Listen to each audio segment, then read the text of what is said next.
Welcome to America News.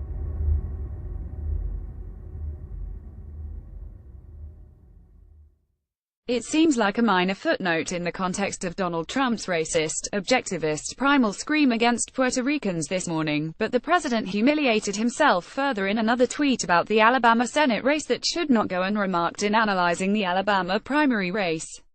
Fake news always fails to mention that the candidate I endorsed went up many points after endorsement. Donald J. Trump at Real Donald Trump, September 30, 2017. What kind of crippling insecurity would lead a man who has achieved the pinnacle of political power to say such a thing? Trump's endorsement of Luther Strange was one of the few reasonably moral things he has done since taking office. Strange is objectively less crazy and damaging both to the country and to the Republican Party than Roy Moore. He was also loyal to Trump, and Trump owed him loyalty in return.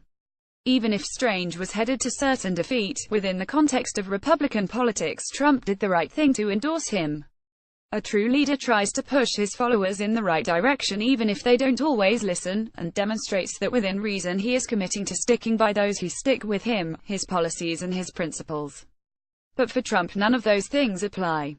Trump doesn't have specific policies he cares about beyond feeding generic white male resentment and destroying Barack Obama's legacy. He famously has no particular loyalty to associates and subordinates. It's just all about him. Trump is a narcissist, and his inner demons cannot stand the fact that he endorsed the eventual loser. But even a narcissist of moderate intelligence and discipline, having inadvertently done the right thing for once, would know to simply keep quiet about the matter and lay low. But Donald Trump lacks even moderate discipline or intelligence. He cannot help himself. He has to insist that despite the appearances, he's really a winner after all because his endorsement supposedly helped Strange gain in the polls. As with so much else, this too is wrong. Trump's endorsement had little noticeable impact on the polling. Trump is lying again. But what an odd thing to insist, anyway.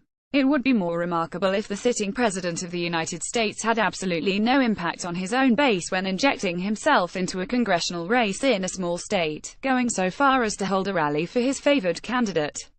Trump would be wise not to call attention to the fact that he couldn't even accomplish that much, but even if he were right, it would be no accomplishment at all. In a day filled with outrage, this small vignette was one of the least overtly important, but perhaps most telling and embarrassing of all when analyzing Trump's character defects and his crippling insecurity.